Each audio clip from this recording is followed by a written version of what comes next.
আপোনালোক এটা কথা নিশ্চিত থাকক, যিদিনাখনে ইয়াত বিজেপি নাথাকে, দিছপুৰৰ পৰা আৰম্ভ কৰি গোটেই অসমখন মিয়াই লৈ ল'ব।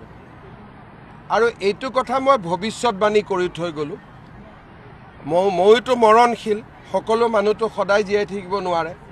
যিদিনাখনে অসমত বিজেপি চৰকাৰ যাব, যিবিলাক আমাৰ অসমীয়া মানুহে এতিয়া বিজেপিক অভিশাপ দি আছে, তেওঁলোক এদিন নিজে অনুতপ্ত হ'ব।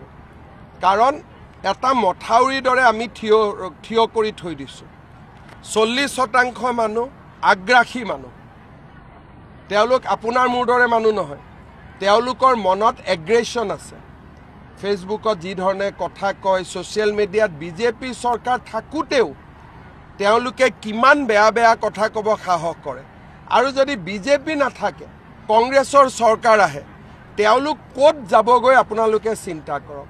এটা নমস্কাৰ, আপোনালোকক মই আগতে কথা এটা সুধিব বিচাৰিছোঁ যে মামাই যে এতিয়া যিটো নেকি যে কথা ক'লে, সেই কথাটো শুনি পিনে আপোনালোকে কেনে লাগিছে, আপোনালোকে কি বুলি ভাবিছে, কেনেকুৱা লাগিছে, সেই কথাটো মোক আগতে কমেণ্ট কৰি জনাই দিয়ক। নিজে অনুভৱ কৰি চাব লাগে যে আমাৰ অসমবাসী ৰাইজক মই কৈছোঁ যে নিজে এবাৰ অনুভৱ কৰি চাওক যে আমাৰ কাৰণে কি কৰিছে আৰু কেনেকৈ কৰিছে আৰু কি কৈছে। আপোনালোকে অলপ চিন্তা কৰি চাব লাগে। যিটো নেকি যে বিজেপি চৰকাৰক বিৰোধী কৰে, বেয়া বুলি কয়, সিহঁতক মই কৈছোঁ যে, আৰু বেয়াটোতো বাৰু মই 100% ভাল বুলিও ক'বলৈ যোৱা নাই। পলিটিক্স মানুহ কিছুমান বস্তু বেয়াও হ'ব পাৰে, কিছুমান বস্তু ভালো হ'ব পাৰে। কিন্তু এঠাই কথা অনুভৱ কৰি চাওঁ, মই দুটা বস্তুৱে মই মানে বহুত ভাল লাগিছে যে, আৰু সেইটো কথাটোকে মই আপোনালোকৰ ওপৰত কুৱেশ্যন কৰিব বিচাৰিছোঁ যে আপোনালোকে ভালকৈ চিন্তা কৰি পিনি কওকচোন।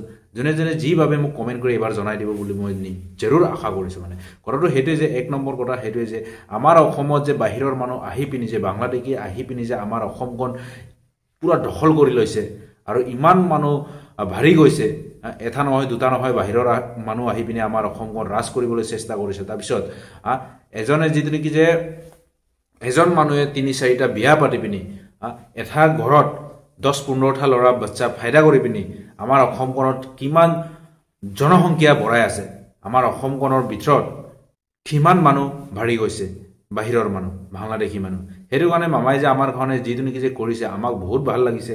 আৰু মই চিধা কথা ক'বলৈ গ'লে, মামাই যিটো নেকি যে কথাটো কৈ গৈছে আৰু কৈছে, সেই কথাটো ময়ো অনুভৱ কৰিছোঁ, আৰু মোৰ ফালৰ পৰা বহুত ৰাইট কথা। সেই কথাটো আপোনালোকেও চিন্তা কৰি চাব যে যেতিয়াখন বিজেপি চৰকাৰে গুচি যায় ন, কংগ্ৰেছ চৰকাৰ আহি যায়, তেতিয়াহ'লে যিটো নেকি যে এতিয়া বাহিৰৰ মানুহকেইটা, বাংলাদেশী মানুহকেইটাক যে আমাৰ অসমৰ পৰা যিমান খেদাই আছে, ভগাই আছে, সেই ভগোৱাটো পুনৰবাৰ সিহঁতক ঘূৰাই আনিব। তাৰপিছত আমাৰ অসমত আকৌ পুনৰবাৰ জেগা দি দিব। সিহঁতে আমাৰ অসমখন এনেকৈ খাই দিব। আৰু কথা এটা সেইটোৱে যে যিটো নেকি যে এতিয়া এটা কথা ক'বলৈ গ'লে যে আমাৰ অসমীয়া মানুহ, আমাৰ অসমৰ মানুহ, হিন্দু মানুহটোতো 2-3টা বিয়া পতাটো আমাৰ সম্ভৱ নহয়। কিন্তু কিহৰ কাৰণে এই 3-4টা বিয়া পতা, 3-4টা মাইকী লোৱা সেইটো বন্ধ কৰি দিছে? কাৰ কাৰণে? আমাৰ কাৰণে।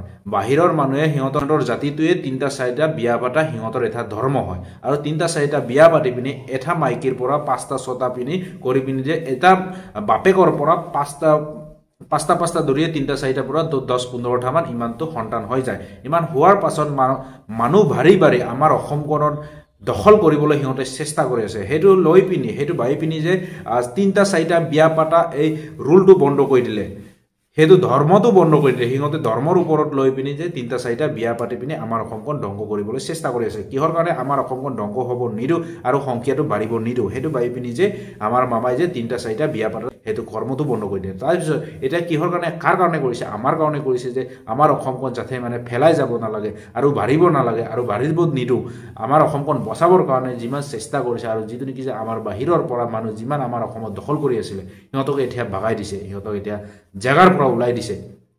কাৰ কাৰণে কৰিছে? আমাৰ কাৰণে কৰিছে, আমাৰ অসমবাসী ৰাইজৰ কাৰণে কৰিছে।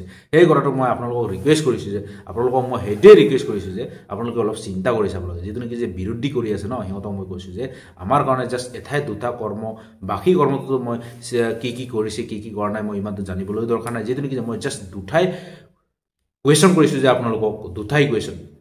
বাংলাদেশীক যে যিটো নেকি যে আমাৰ অসমৰ পৰা খেদাই দিছে, ওলাই দিছে, কাৰ কাৰণে? আমাৰ কাৰণে। যিটো নেকি যে 3-4টা বিয়া পতা ধৰ্মটো যে বন্ধ কৰি দিছে, কাৰ কাৰণে? আমাৰ কাৰণে। সেই দুটা কুৱেশ্যনটো আপোনালোকক মই কৰিছোঁ যে আপোনালোকে কি ভাবিছে মোক কমেণ্ট কৰি জৰুৰ জনাব। মই ভিডিঅ'টো বেছি লম্বা নকৰোঁ আজি মানে বহুত মনটো বহুত বেয়া লাগিছে বহুত আঘাত পাইছোঁ আমাৰ অসমবাসী ৰাইজকো বেয়া পাইছোঁ আৰু যিটো নেকি যে আমাৰ মামাই যে আমাৰ কাৰণে কি কৰিছে আমাৰ কাৰণে কি ক'লে সেই কথাটো শুনি মানে মনত বহুত অন্তৰত বেয়া পাইছোঁ আপোনালোকে অলপ বুজিবলৈ চেষ্টা কৰক আৰু আপোনালোকৰ মনত কি আছে সেইটো কমেণ্ট কৰি নিশ্চয় জনাব বুলি আশা ৰাখিছোঁ বহুত বহুত ধন্যবাদ আপোনালোক এটা কথা নিশ্চিত থাকক যিদিনাখনে ইয়াত বিজেপি নাথাকে দিছপুৰৰ পৰা আৰম্ভ কৰি গোটেই অসমখন মিয়াই লৈ ল'ব আৰু এইটো কথা মই ভৱিষ্যতবাণী কৰি থৈ গ'লোঁ মইতো মৰণশীল সকলো মানুহটো সদায় জীয়াই থাকিব নোৱাৰে যিদিনাখনে অসমত বিজেপি চৰকাৰ যাব যিবিলাক আমাৰ অসমীয়া মানুহে এতিয়া বিজেপিক অভিশাপ দি আছে তেওঁলোক এদিন নিজে অনুতপ্ত হ'ব কাৰণ এটা মথাউৰিৰ দৰে আমি থিয় কৰি থৈ দিছোঁ 40% মানুহ আগ্ৰাসী মানুহ তেওঁলোক আপোনাৰ মোৰ দৰে মানুহ নহয় তেওঁলোকৰ মনত এগ্ৰেছন আছে ফেচবুকত যি ধৰণে কথা কয় ছ'চিয়েল মিডিয়াত বিজেপি চৰকাৰ থাকোঁতেও তেওঁলোকে কিমান বেয়া বেয়া কথা ক'ব সাহস কৰে আৰু যদি বিজেপি নাথাকে কংগ্ৰেছৰ চৰকাৰ আহে তেওঁলোক ক'ত যাবগৈ আপোনালোকে চিন্তা কৰক